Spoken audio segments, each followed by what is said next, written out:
कहें तो आप सबकी ओर से विजय की माला भानु प्रताप शाही जी को आज ही पहना दे।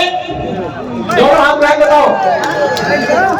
मैं आप सबकी ओर से पूरे उत्तर प्रदेश की शुभकामना की ओर से रामलला के चरणों में प्रार्थना के साथ, और ये बंसीधर की नगरी है उनके चरणों में प्रार्थना के साथ सबकी ओर से सब लोग हाथ उठा के आशीर्वाद दीजिए। बहुत बहुत शुभकामनाएं। मंच पर हमारे जिनको अभी आपने बहुत ही ओजस्वी उद्बोधन भी सुना, जिन्हें आप लगातार अपना आशीर्वाद दे रहे, विधायक बना रहे हैं, लेकिन आज का जनसैलाब देख करके मैं ये नामांकन के समर्थन में जनसभा नहीं मानता, आपके आशीर्वाद से ये विजय का प्रमाण पत्र मांगता हूं। सही है? विजय का प्रमाण पत्र मांगता हूं और आप सबसे निवेदन करना चाहता हूं।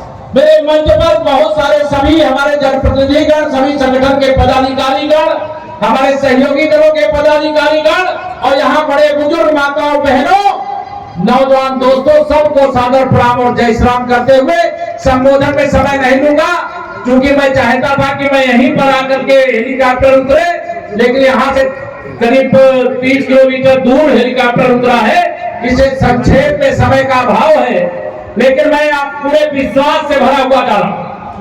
और जो अभी आदरणीय हमारे साहिब जी ने कहा है, रामलला की धरती पर आपका स्वागत।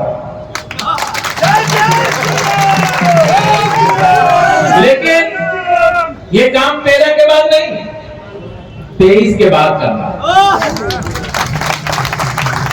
अब आप कहेंगे 23 के बाद क्यों कह रहे हैं? तो 23 तारीख को वोटों की गिनती है, मालूम है ना? 23 तारीख को वोटों की गिनती है। हमें तो पूरा विश्वास है कि आप हमारे भानु प्रताप शाही जी को केवल विधायक नहीं बनाएंगे, बल्कि नेतृत्व इस बात को जरूर देख रहा होगा कि ये कुछ और बन करके आपके बीच में आएंगे। भारतीय जनता पार्टी की विजय यात्रा लोकसभा चुनाव के बाद शुरू हो चुकी है। अभी हरियाणा का विधानसभा चुनाव संपन्न हुआ है, वहां प्रचंड बहुमत से भारतीय जनता पार्टी की सरकार शपथ ले चुकी है, शपथ ले चुकी। मालूम है नहीं आप लोगों को? जो हरियाणा में हुआ वो झारखंड में भी होना चाहिए, नहीं होना चाहिए? कमल खिलना चाहिए, नहीं खिलना चाहिए? हमारे जो सहयोगी दल का जो चुनाव निशान में नाम नहीं ले रहा हूं, हमारे सहयोगी दल के भी प्रत्याशी, चाहे आसो हो, चाहे हमारे जनता दल हो, चाहे लोक जनशक्ति पार्टी हो, उनके प्रत्याशियों को भी भारी मतों से विजयी बनाने की मैं सादर अपील करता हूं। और आप सबसे निवेदन करता हूं, भारत को अगर मजबूत बनाना है तो भारत को मजबूत बनाने के लिए भाजपा को भी मजबूत बनाना है। बनाना है नहीं बनाना? अगर बांग्लादेशी घुसपैठियों को खदेड़ करके झारखंड से बाहर करना है तो कमल खिलाना। घुसे हैं ना यहाँ पे? घुसे कि नहीं घुसे? यहाँ उनको निकालना चाहिए, नहीं निकालना चाहिए? अगर भ्रष्टाचार मुक्त झारखंड बनाना है तो कांग्रेस और ये झारखंड मुक्ति मोर्चा गठबंधन और राष्ट्रीय जनता दल भी उसमें शामिल है। इस सरकार को उखाड़ फेंकना है कि नहीं उखाड़ फेंकना है? भ्रष्टाचार पर चोट होनी चाहिए कि नहीं? चोट करने के लिए वोट करेंगे कि नहीं? मैं आप सबसे निवेदन करूंगा, जैसे आगे जनसैलाब, जगह नहीं है मुझे जहां तक दिखाई दे रहा, मैं तो मंच के ऊपर खड़ा हूं, आपको नहीं दिख रहा होगा, लेकिन चारों तरफ खचाखच मैदान भरा, ऐसे ही ईवीएम मशीन कमल के फूल से भर दीजिएगा। विकास के लिए लक्ष्मी जी की जरूरत होती है, और लक्ष्मी जी कहां बैठ करके आती है? कमल के फूल पर बैठ करके आती है। गरीब कल्याण के लिए, नौजवानों के उज्जवल भविष्य के लिए, माताओं बहनों की पूजा के लिए, सम्मान के लिए, उनके सशक्तिकरण के लिए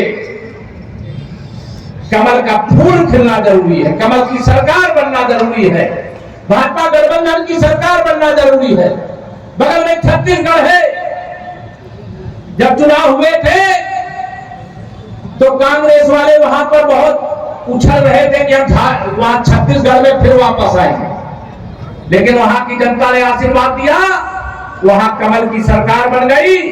और कमल की सरकार बनने के बाद जो बात अभी हमारे भानु प्रताप शाही जी कह रहे थे, गरीबों को रहने के लिए घर मिलना चाहिए कि नहीं मिलना चाहिए? दोनों हाथ में मिलना चाहिए कि नहीं मिलना चाहिए? और ये मोदी जी की गारंटी ही नहीं, गारंटी की भी गारंटी है।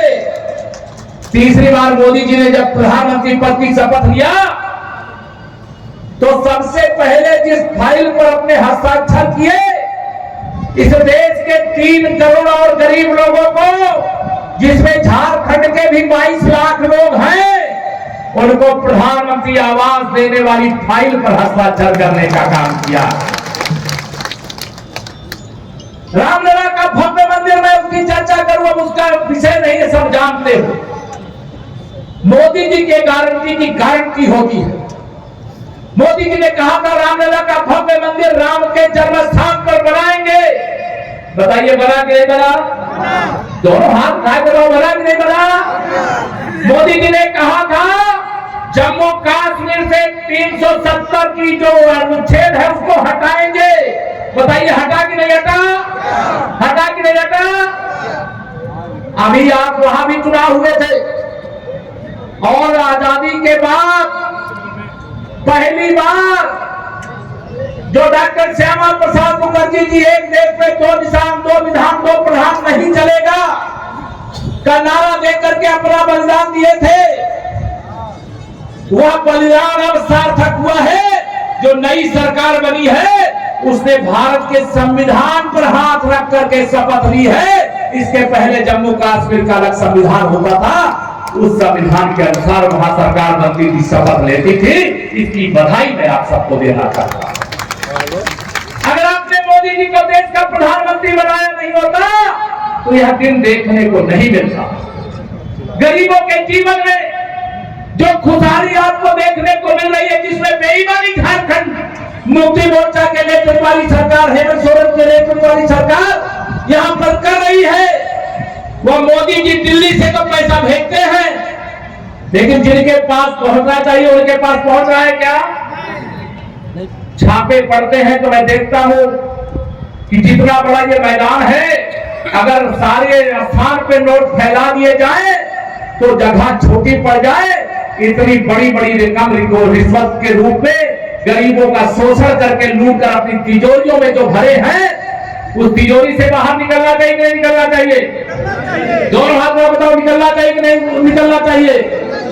जिन लोगों ने देश को लूटा है, मोदी जी ने कहा है, मोदी जी का संकल्प है, जिन लोगों ने मेरे गरीबों को लूटा, मेरे किसानों को लूटा, मेरे नौजवानों को लूटा, मैं उनको छोड़ूंगा नहीं। और पाई पाई वसूल करके उन्हीं की भलाई में लगाने का संकल्प लेकर के आपका आशीर्वाद मांगने के लिए आया हूं। झारखंड में भारतीय जनता पार्टी की सरकार भी बनने जा रही है और महाराष्ट्र में भी हमारी सरकार बनने जा रही है। दोनों राज्यों में चुनाव है, झारखंड और महाराष्ट्र दोनों में चुनाव है और दोनों जगह भारतीय जनता पार्टी की अगुवाई में सरकार बनने जा रही है। आप सबका आशीर्वाद है। मैं आज आप इतना ही निवेदन करूंगा, आज तारीख हो गई 24, 13 तारीख को मतदान है और 13 तारीख और 24 के बीच में आज का समय तो बीत गया। आप सब लोग मैं देख रहा हूं, मैं बहुत सभाओं में जाता हूं, लेकिन यहां विजय का विश्वास आपकी आंखों में देख करके जा रहा हूं। मुझे लग रहा है यहां एक भानु प्रताप शाही जी नहीं, यहां जितना जन सैलाब उमड़ा हुआ है, हर व्यक्ति यहां भानु प्रताप शाही बन करके चुनाव को लड़ रहा है। इसे 13 तारीख तक जाइए, सब कुछ भूल याद रखिए, नरेंद्र मोदी और कमल का यह निवेदन करता हूं। बहुत लंबी बातें मुझे कहने की इच्छा है, लेकिन आपने भानु जी ने सारी बातें आपके सामने कही है, लेकिन मैं विश्वास दिलाता हूं जो आप चाहते हो उससे अच्छा करके दिखाने का काम भारतीय जनता पार्टी की सरकार करेगी। 23 तारीख झारखंड के भाग्य को बदलने वाली तारीख होगी। हम लोग लखनऊ में बैठ के देख रहे हैं और यूपी में बैठ के देख रहे हैं कि झारखंड में भारतीय जनता पार्टी गठबंधन की सरकार शपथ लेने जा रही है। हरियाणा में सब माहौल बिगाड़े थे कि हरियाणा में तो भाजपा आ ही नहीं सकती, कह रहे थे कि नहीं कह रहे थे। लेकिन आप सब ने देखा वहां की जनता मोदी जी के साथ है और झारखंड की जनता भी मोदी जी के, माताओं बहनों, मोदी जी के साथ हो कि नहीं? दोनों हाथ में बताओ। सब लोग मोदी जी के साथ हैं और मोदी जी ने गारंटी दी है मेरी दीदी लोगों के लिए कि 3 करोड़ लखपति दीदी देश में बनाएंगे और झारखंड की दीदी भी कोई गरीबी के दलदल में अब नहीं फंसी रहेगी, उनको भी बाहर ला करके सम्मानजनक स्थान दिलाएंगे। इतना निवेदन करके आप सब आज इस नामांकन के समर्थन में आयोजित जनसभा में इतनी बड़ी संख्या में आए, सभा को सफल बनाए। मैं विजय का विश्वास लेकर के जा रहा हूं। आपने पहले ही कह दिया भरत प्रताप शाही जी ने, लेकिन मैं आपको अयोध्या आने का निमंत्रण देकर के जा रहा हूं। जनवरी में प्रयागराज में कुंभ भी होगा, जिनको वहां भी डुबकी लगाना होगा वहां भी आइए, वहां भी आपका स्वागत करूंगा। सबका स्वागत अभिनंदन करने का निवेदन करते हुए, संपूर्ण मंच को प्रणाम करते हुए, यहाँ भारतीय जनता पार्टी और गठबंधन के जितने भी कार्यकर्ता हैं उन सबको बहुत आदर और सम्मान पूर्वक नमस्कार करते हुए, यहाँ बड़े बुजुर्गों को फिर बार बार प्रणाम करते हुए, माताओं बहनों को प्रणाम करते हुए, कमल का फूल इतने बड़े अंतर से जिताइए कि विपक्षी गठबंधन का जो भी प्रत्याशी है उसकी जमानत जब्त हो जानी चाहिए। जब्त करा दोगे? दोनों हाथ में बता दो एक बार बस। जब्त करा दोगे? पसीना बहाना पड़ेगा, बढ़ाओगे? बिल्कुल। 13 तारीख तक जाइए शब्द भूल, याद रखिए 56 इंच के सीने वाले नरेंद्र मोदी और कमल का फूल। इतना ही निवेदन करके देता हूं अपनी वाणी को विराम। जरा दोनों हाथ उठा करके बोलिए जय श्री राम।